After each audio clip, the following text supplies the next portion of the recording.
The second book in the Myst series is kind of a strange one. It's a prequel to the first book and also the games. This book tells the story of Anna, Artras, and the fall of the Dini Empire. It's a slow-moving story, and it saves all the really exciting stuff for the end, which is kind of going to be a theme for these books. Spoiler alert, I've read all three of them at this point, so the video on the third book will be out later on. But for right now, let's get into the plot of the second book. If you read the first book, you're going to know what already happens here because that story gets told a few times in the first book. I have a few issues with this one, if you can't tell. It's not that it's bad, it's just I know the story already, so I wasn't really surprised by anything that happened. So the Book of Tiana has two subplots that merge into the major plot at probably in the last third of the book. So we have the first plot, which is Artras, and he's on like a crew of an excavator, and they're sort of exploring really the underground. They're tunneling through the rock, and they're trying to find a path to build a tunnel up to the surface, because the Dini now want to have contact with the people up on the surface.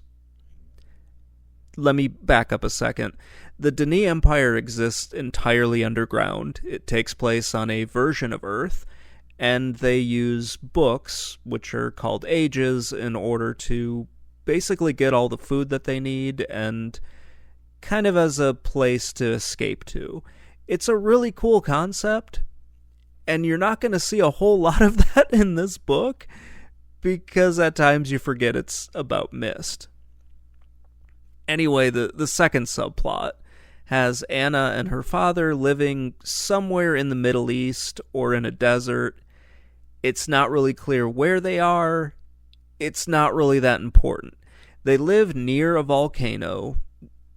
Kind of. It's a ways away, but they eventually see like an area where the Dini were tunneling up, so they can kind of see like the outline of where the tunnel would be if it ever actually made it to the surface. It's kind of a cool idea to have this whole, surface and subterranean people kind of getting together, but I don't know. It felt a little weird when I was reading it, but it makes more sense later.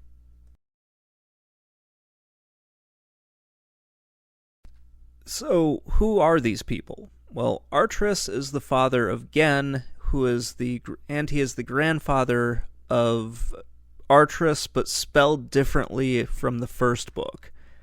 So, he's the person who's going to be very important in all this. Anna is Tiana from the first book, and she's the mother of Gen, grandfather of Artras, so that's kind of who these people are. This part of the story has just several time jumps in it. In the first, I'd say half of the book, you just will jump like 6 months into the future or several years into the future. So, Artras from this book is considerably older than what Anna is. And yeah, it's kind of confusing when you're reading this, because it'll go along all of a sudden the entire like social dynamic of what's happening in Dini has changed, and it's been like, several years in between, page 100 and page 103 or something like that. It's not too bad, but it is kind of an annoying writing style until you get used to it. They also switch the perspectives quite often to characters who probably aren't really all that important, but yeah, I'm getting way off track, I'm sorry. Eventually we meet up with Viovis. He is going to be one of the bad guys in all this. And at first he becomes friends with Artras. It's not sure exactly how these two know each other, but I guess they went to school at some point. And then Viovis read a paper that Artras wrote and decided he should become friends with him, so they become friends. It happens pretty quick, and it doesn't really get expanded on, but they become very close friends throughout much of like the middle third of this book. And it means more, or at least it meant more for me, when all of a sudden the relationship soured and the two became like very bitter enemies. So you get a lot of the political discourse and like how the whole system of Denis works. It's kind of interesting if you're really into that sort of thing. I wasn't at some parts, but it is kind of cool from a world building perspective. I just kind of wanted to get on with everything. This wasn't exactly the book I was expecting, so I should say that. But it is a very fascinating book when you look at all of this. So they have a falling out between Viovis and Artris, and this has to do with Anna finding her way into the Denis Empire. So she goes to the volcano, which you're probably read from the first book. She finds the pathway that leads down into the Denis Empire, and she gets picked up by some of the guards that happen to be there. And then the book kind of jumps several months into the future, where she's kind of learning the Denis language, which is rather interesting. And this whole kerfuffle happens where they're trying to decide what to do with her. Do they send her off to a prison age? Do they send her back up to the surface? Or do they just keep her in Denis forever, like under house arrest? Because they don't necessarily want to have contact with the surface anymore. This goes into several of Viovis's just weird motivation changes, where he initially is for making contact with the surface, then decides he isn't, then he doesn't mind that Anna's here, then he doesn't want her here. Eventually, Artris and Anna kind of get together, and they become friends, and then eventually they decide they want to get married. But there's a bit of a problem because she's not from Denis, so she's not of that race. And, apparently when you get married in Denis, you have to go before the council, or like this whole governing body that they have, and there's a vote to decide whether you can get married or not.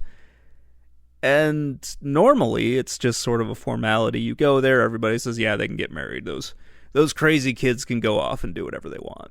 But in this case, Viovis decides, no, I don't want my friend to be happy and get married. And he doesn't give a reason for it. And that is really where just all the animosity happens between these two. So Artris basically forces Viovis into agreeing to let him marry Anna. And then they're like, okay, we're not friends anymore. And they turn out to be like opposing political leaders. Things escalate very quickly in this. So then they turn into opposing political leaders, and they're trying to, I'm not really sure how to say this, they're trying to like give more rights to the people who are not wealthy in this. So that was kind of interesting to see. Like, they realize there's something wrong, they want to fix it, but Viovis does not want to go along with it just because he hates Artris. It's very, very interesting, and yeah, I'm not going to get into that, but it's just a rather interesting part. Then Viovis goes on this very self-destructive quest where he meets up with this guy who was kicked out of the guilds for plagiarism and gets radicalized by this guy's teachings and ends up deciding he wants to, I guess at first, overthrow the Denis government. This gets wrapped up real quick. They figure out what's going on, they arrest him, and they decide, okay, we're going to put him in jail. So they create a very special prison age for him that he apparently can't get out of. And they send him there, but he gets freed, and they decide, okay, well, or no, sorry, I'm mixing these two up. they're going to decide what they want to do with him, and they test him with one of the ages.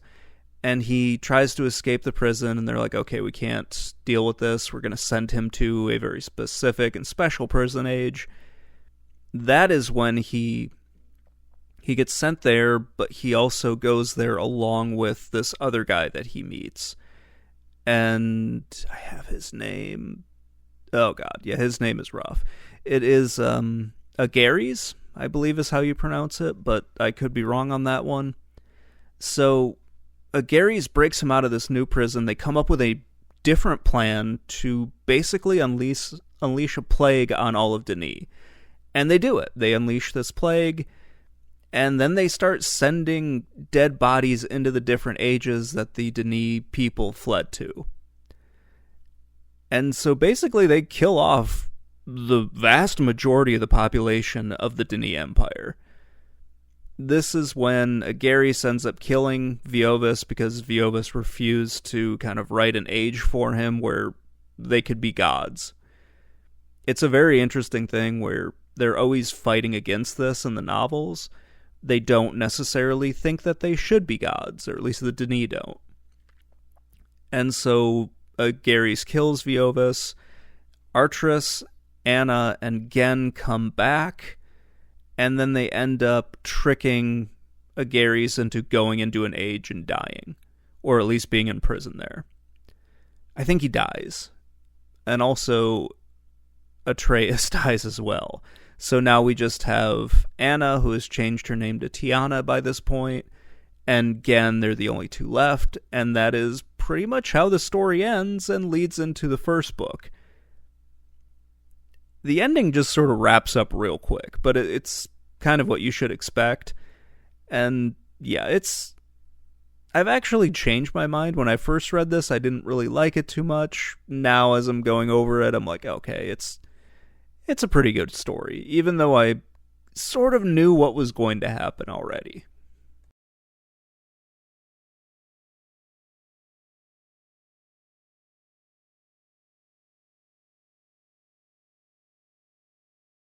I kept forgetting that this book was based on the Myst video games.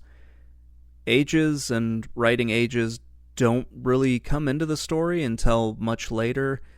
Probably like the first half or so, you don't really deal with that. They get mentioned every once in a while just to kind of remind you that, hey, this is taking place in Myst. But for the most part, it's not really there. The references early in the book, they feel kind of forced. Like they need to say, right, they're going to get the food from the ages that they use to grow food, or something like that. I don't think that they were forgotten about. I just don't think in the first really half of the book they were all that important. I can only really remember a few moments where characters visit ages until really like the climax of the book, and even then it's not really brought up. Some of the animosity between Viovis and Artress comes from Anna not being allowed to visit this age that Viovis made. It's kind of, it's not forced in there, but it means something to those characters, and that's kind of cool. Viovis brings Anna like a creature from the world that he created, or the age that he created, as kind of like a peace offering. So yeah, they incorporate it, but it's just sort of something that you can forget about quite a bit when you're reading this. Much of the setting is really focusing on the political structure of the Denis, and really like the situation that leads up to the fall. So yeah, ages aren't as important as, they will be in the third book, or even in the first book where they became very important. You don't get too much of that here because this isn't really talking about ages at all, or like that aspect of Denis' life. So it can be very, very easy to forget what you're reading about or what the source material is for this book. I kind of wondered when I was first going through this, Like, if it really needed to be a Myst tie-in, because it is a really good story, the authors do a great job of explaining the culture and the politics, and really the legal system, and some of the legal loopholes and everything in the Denis Empire. And there's a lot of, like, historical references to other things that have happened in the Denis, really culture and everything. It's just a very different story from what I was expecting. The use of ages really becomes important at the end, because that's how, they sort of trap themselves. And that gets expanded on in the third book, but you have the plague released, and then all the people are like, oh shit, well, let's go to the ages and escape this. And they do, and then, the bad guys start sending the bodies that are infected with the plague into those ages. So that's kind of interesting to see, and it's kind of cool. But yeah, like, for a lot of this book, I was just sort of like, oh right, I'm reading a book about Myst. I kind of forgot about that at times, because there just is some weird stuff. It's not a bad book by any means. It's just one of those where if you didn't realize what Myst was or what the video games were, you really wouldn't miss a whole lot. Like, if you had never played the video games before, never read the first book, and for some reason jumped into this one, you might be a little lost when they start bringing up ages and writing. So just be wary of that if you do pick this one up.